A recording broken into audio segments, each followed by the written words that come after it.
ever since Griffith started making films, I think the basic thing about filmmaking is editing, and you cannot get away from that. Well, in that case, I must say that should you give a speech before you know your alphabet or learn to talk?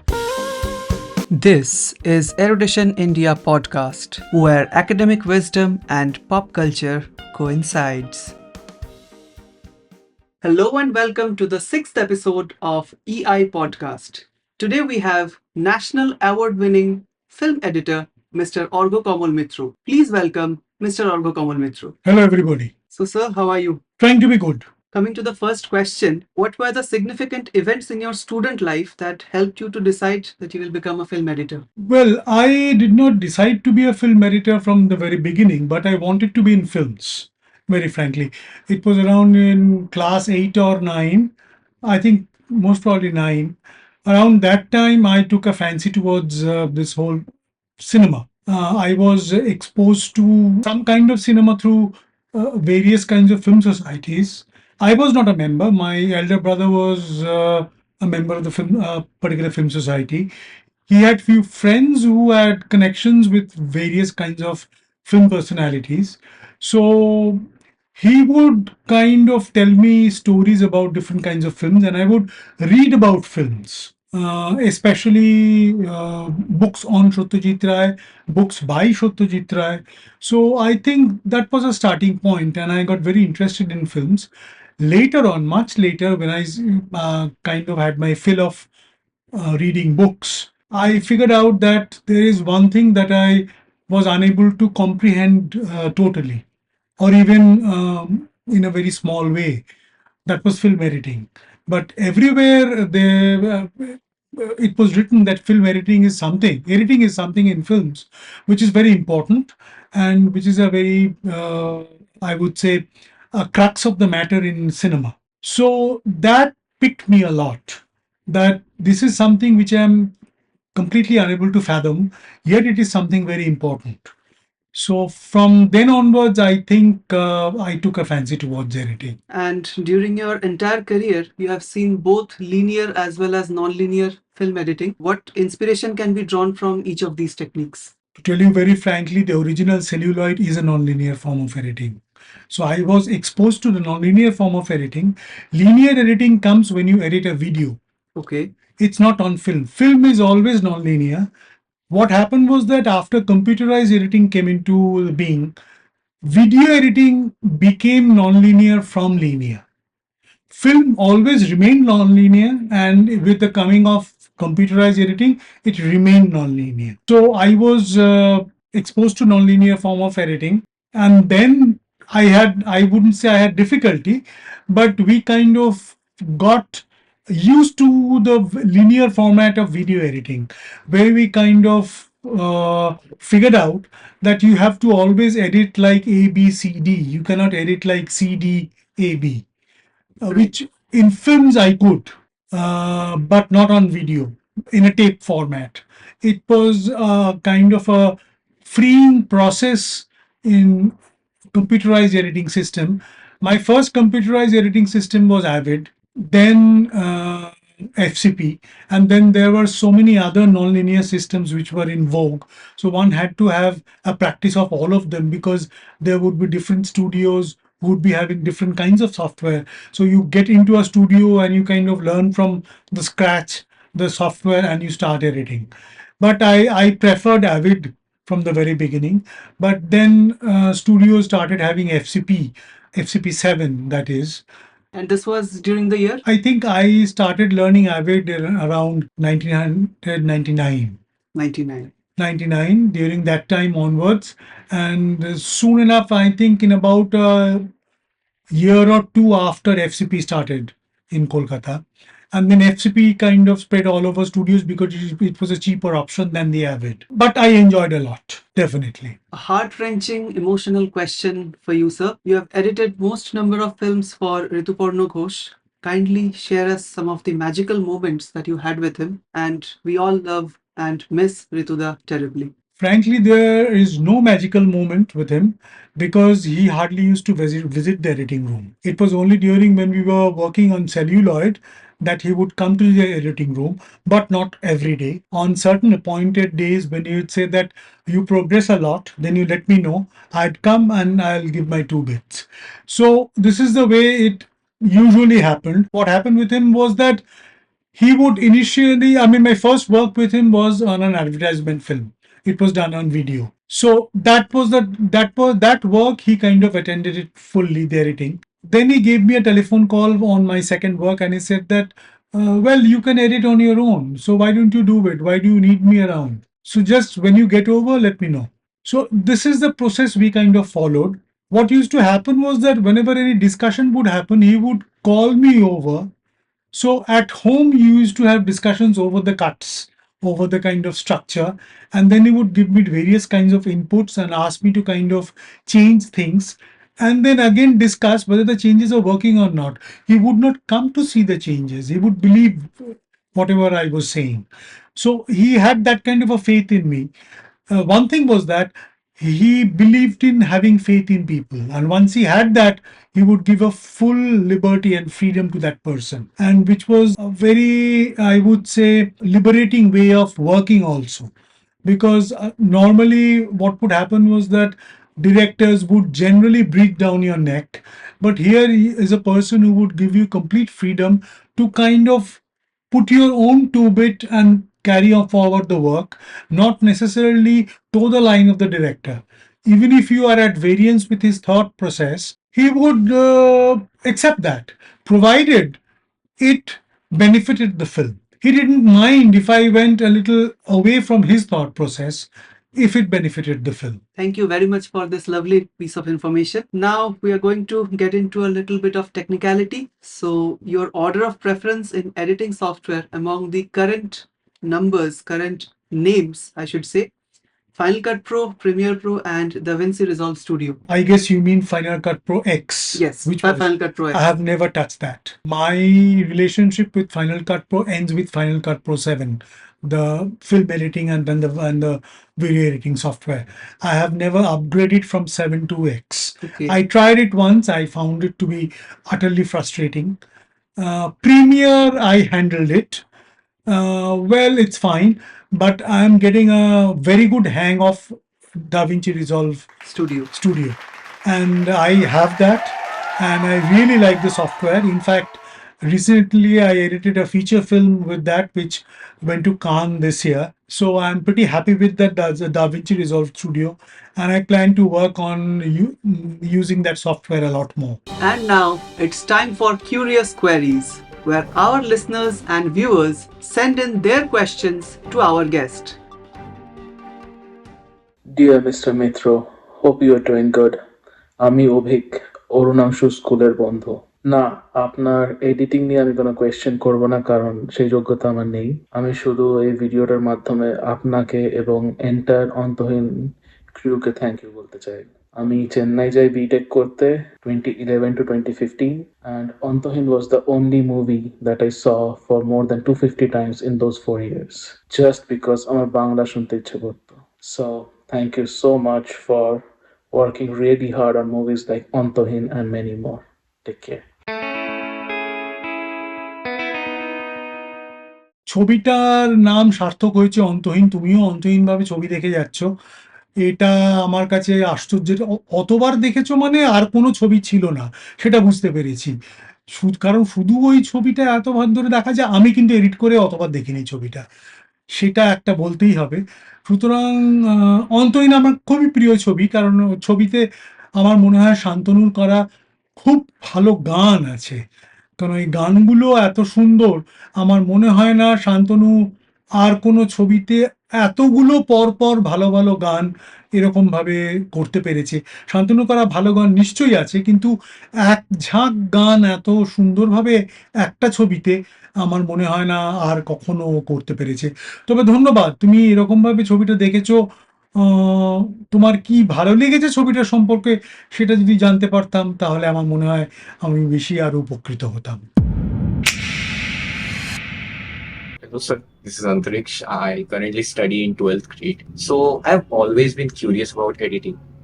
Watching all those movies with a lot of VFX and editing. I've always loved those. I recently touched on it a little bit. I also want to make a career on video editing as well. I would really be grateful if you watch those videos of mine and guide me through it. So, my question for you would be, as a really great video editor you are, that how do you set up a workflow for your edits and how do you plan it beforehand? So, if you could answer those, that would be a huge help for us aspiring editors. Thank you for answering my questions.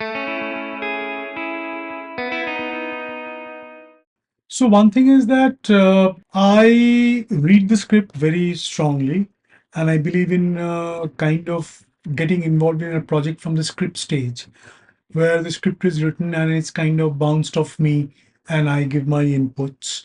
So I know that there are no surprises when the edit starts happening.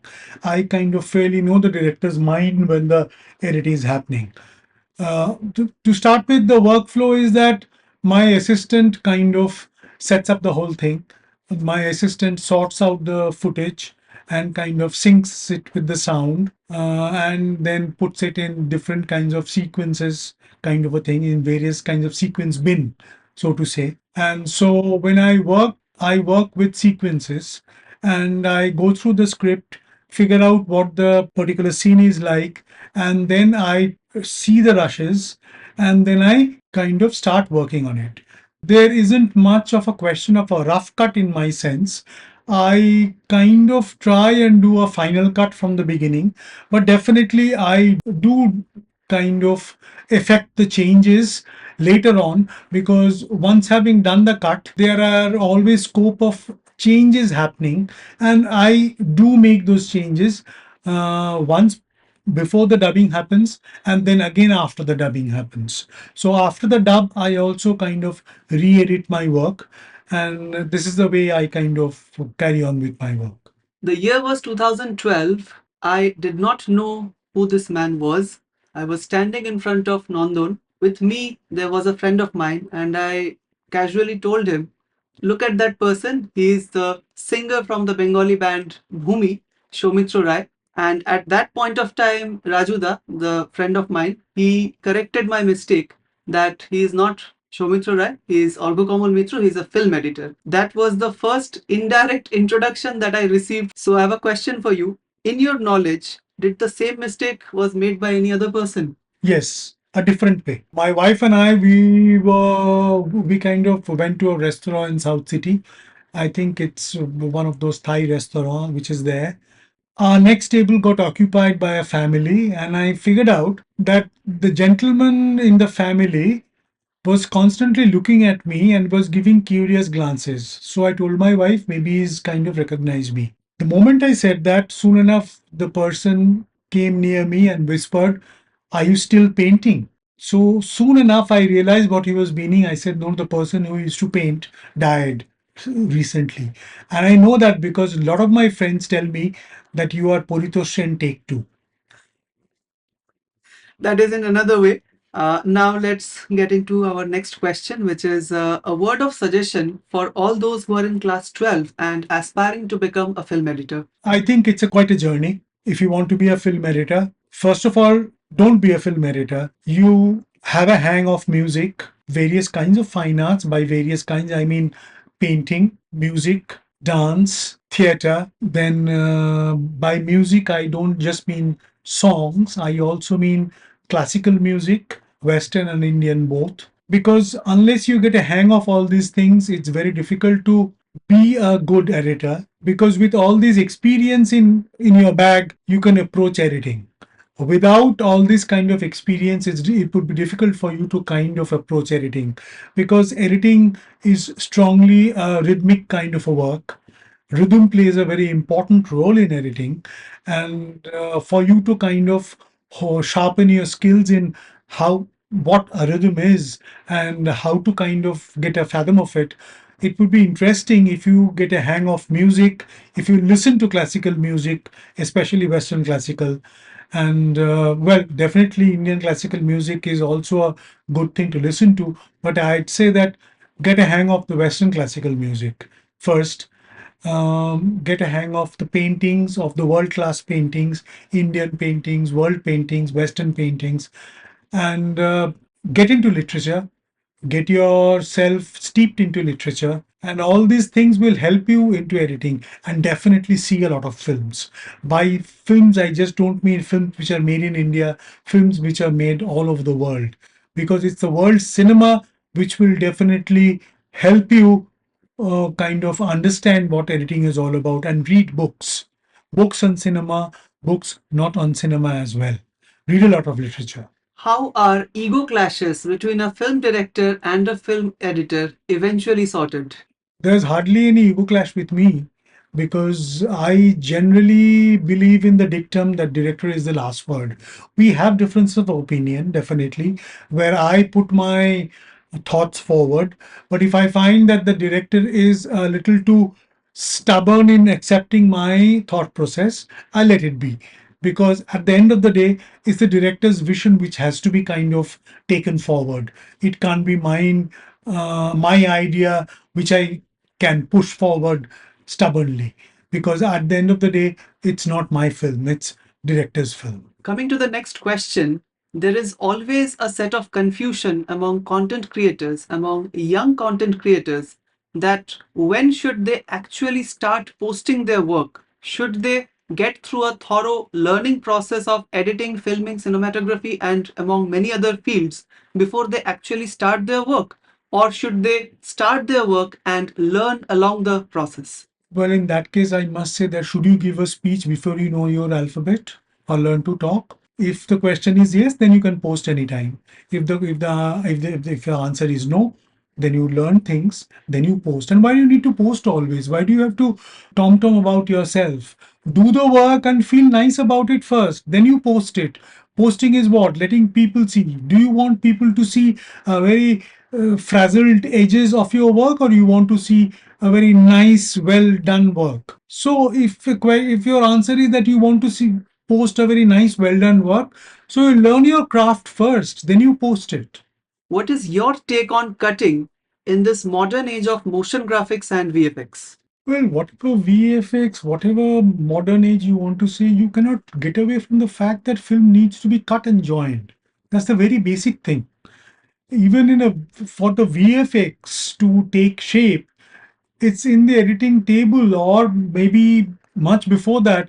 One has to devise the whole thing or lay out a plan so that a proper VFX can be done.